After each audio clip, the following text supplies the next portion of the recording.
साथियों, corona virus से संबंधित इसी महामारी के संबंध में ये मेरा चौथा वीडियो है और इस वीडियो में हम बात करेंगे तो टॉप 3 टिप्स के बारे में। तो 3 टिप्स हमारे जीवन में क्या हो सकते हैं जो हमें इस खतरनाक बीमारी से बचा सकते हैं। तो पहला टिप्स है कि अपने मुंह, नाक और आँख को छूने से पहले अपने हाथों को ज़रूर धोएं। अगर हम कहीं बाहर जा रहे हैं या हम खाना खा रहे हैं या किसी अन्य स्थिति में अगर हमारा मुंह को छूना या नाक को छूना या आंखों को छूना जरूरी हो गया है तो उसको छूने से पहले हमें अपने हाथों को साबुन से ज़रूर धोना चाहिए। साबुन पानी से कम 20 सेकंड तक अपने हाथों को धोए या फिर 60% से अधिक एल्कोहल वाले हैंड सैनिटाइजर का इस्तेमाल आप कर सकते हैं, क्योंकि हैंड सैनिटाइजर है जिसमें 60% से अधिक एल्कोहल होता है, वो 10 से 15 सेकंड में है हमारे हाथों को बिल्कुल क्या कर देता है, बिल्कुल क्लियर कर देता है, जीवाणु रहित, वायरस रहित कर सकता है। तो या तो हमें सैनिटाइजर का इस्तेमाल करके हाथों को साफ करना चाहिए, नहीं तो कम से कम 20 सेकंड तक पानी से अपने हाथों को जरूर धोए। दूसरा, सर्दी जुकाम से पीड़ित शख्स को है कम से कम 1 मीटर की दूरी से उसके साथ दूरी बनाए रखें। अगर किसी व्यक्ति को, हमारे परिवार के सदस्यों को सर्दी हो गई है, जुकाम हो गया है या बात करें कि सामान्य बुखार आ रहा है या फ्लू जैसे जुकाम फ्लू के उसमें लक्षण हैं, तो उससे भी हमें क्या करना है, 1 मीटर की दूरी बनाए रखना है। तो ये संक्रामक बीमारियों में है, ये दूरी बनाए रखना जरूरी है। तो ये कोरोना से संबंधित ही नहीं है, बाकी अन्य संक्रामक बीमारियों से भी हमें ऐसी सीख मिल सकती है कि हम इसमें दूरी बनाए रखें और ये हमारे लिए बेहतरीन मौका है हमें सीखने के लिए, हमें अच्छी आदतें डालने के लिए ये बेहतरीन मौका। इससे अच्छा बेहतरीन मौका नहीं हो सकता है कि हम अपने जीवन में ये चीज़ें काम में लें। ये जो तीनों चीज़ें हैं वो न केवल कोरोना वायरस से आपको बचाएगी बल्कि अन्य किसी वायरस से भी बचाने के लिए भविष्य में आपके कारगर साबित होगी। तीसरा, हम देखें कि हम खुद अगर छींक रहे हैं या खांसे तो अपनी नाक और मुंह को है पेपर नैपकिन से ज़रूर ढके, पेपर नैपकिन या टिश्यू पेपर से, और फिर इसे डस्टबिन में डाल दें।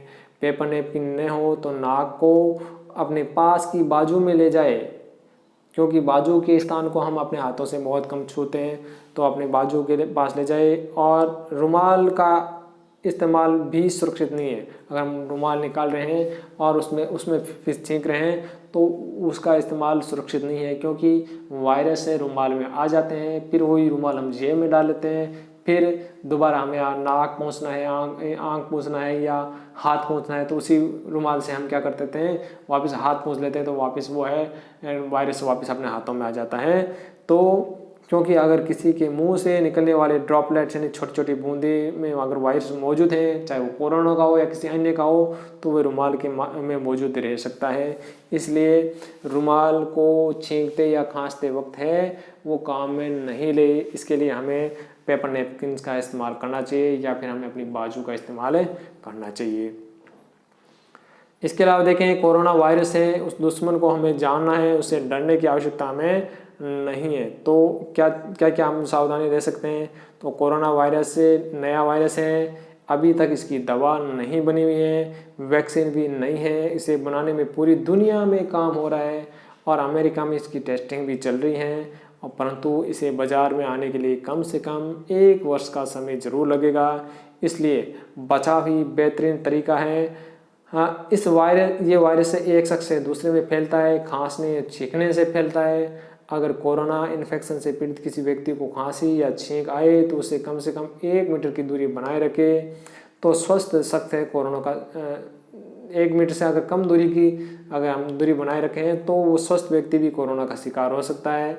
कोरोना वायरस के लक्षण हैं दिखने में 14 दिन तक का समय लग सकता है, कि अगर हमें कोरोना संक्रमण हमारे शरीर में चला गया है तो उसके जो लक्षण हैं वो 14 दिन तक है हमारे शरीर में प्रकट हो सकते हैं। तो बेहतर होगा कि हम कुछ दिन तक अपने घर में रहें और बाहर के लोगों से संपर्क जितना हमारा कम होगा, कोरोना फैलने का डर उतना ही कम होगा। इस तरह हम खुद को भी कोरोना से बचा सकते हैं और दूसरों को भी बचा सकते हैं।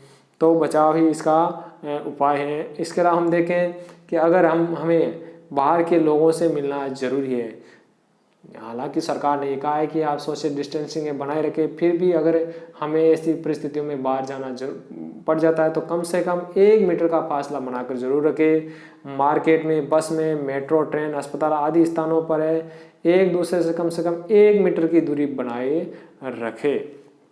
अगर घर से बाहर निकलना हो तो ऐसा कम से कम करें। बाहर जाने का है बहुत जो जाने की बात है तो उसको कम से कम करें कि हम बाहर एक बार में जाए तो सारा काम निपटा लें, ऐसी स्थिति हम लाएं।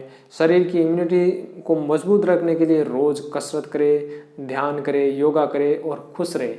हमें टेंशन लेने की आवश्यकता नहीं। अगर हमने टेंशन लिया तो शरीर की इम्यूनिटी है वो कमज़ोर हो जाएगी। तो खुश रहे, योग करें, कसरत करें तो उससे है इम्यूनिटी है वो मजबूत होगी। कोरोना वायरस की बीमारी जिनको हो जाती है उन सभी की जान नहीं जाती है, ये ध्यान रखना है। उनमें से ज़्यादातर लोग बच जाते हैं, केवल 2% लोग ही मरते हैं। तो कुछ लोगों के लिए बीमारी घातक होती है, इसलिए डरे नहीं, एहतियात जरूर बरतें। कोरोना से ग्रस्त होने के बाद उसे ठीक होने में 8 से 37 दिन तक इसका समय लग सकता है। जिनकी टेस्ट रिपोर्ट पॉजिटिव आए उनकी फ़ोटो सोशल मीडिया में शेयर नहीं करें, उनको बदनाम नहीं करें। तो आशा करता हूँ कि आप उनको ऐसा करने से बचाएंगे। तो देश विदेश में हम देखें तो कोरोना से मरने वाले जो व्यक्ति है जो शिकार में हैं उनकी व्यक्तियों का उम्र देखें, उनके प्रतिशत देखें तो हम देखें कि 10 साल से कम उम्र के अभी भी किसी की भी मौत नहीं हुई है, 0% मामले आए हैं। 10 साल से 40 साल तक के जो लोग हैं यानी 1000 में से 2 लोगों की मृत्यु हुई है। 40 से 50 साल तक की हम देखें तो उनमें उनकी 1000 में से 4 लोगों की अभी तक मृत्यु हुई है। 50 से 60 साल तक की उम्र वाले लोग हैं वो 100 में से 1 व्यक्ति मारा गया है, उनकी मृत्यु हुई है। 60 से 70 साल की उम्र वाले हैं उनमें देखें ये प्रतिशत है बढ़ता गया, यानी 100 में से लगभग 4 व्यक्तियों की मृत्यु हुई है। 70 से 80 वर्ष वाले हैं उनमें ये खतरा और ज़्यादा है, 8% हो गया है। और 80 से ऊपर वालों में ये 15% हो गया है। तो अगर हम देखें तो 70 साल से ऊपर के जो लोगों को है सबसे ज़्यादा एहतियात मानने की ज़रूरत है। अभी भी हम जहाँ भी हम देखें देश विदेश में जहाँ मौत हुई है उनमें से ज़्यादातर कोई न कोई बड़ी बीमारी से पहले से ही ग्रसित है। उनकी वजह से उनके फेफड़े पूरी तरह से काम नहीं कर रहे थे। अगर किसी में शुगर काबू में नहीं है तो समस्या बढ़ सकती है। हार्ट के मरीज है तो भी उनके लिए समस्या की परेशानी हो सकती है। तो ये वीडियो आपको ये बताएगा कि हमें किस उम्र के लोगों का कितना ध्यान रखना है। हालांकि ये 100% सही नहीं है। हम कहेंगे बिल्कुल भी 100% होगा कि जो युवा व्यक्ति है वो 100% उसकी मृत्यु नहीं हो सकती, तो ऐसी बात भी नहीं है। हम देखते हैं कि 40 साल के जो लोग हैं 100 में से 1000 में से 2 लोग हैं अभी तक इनकी मृत्यु है।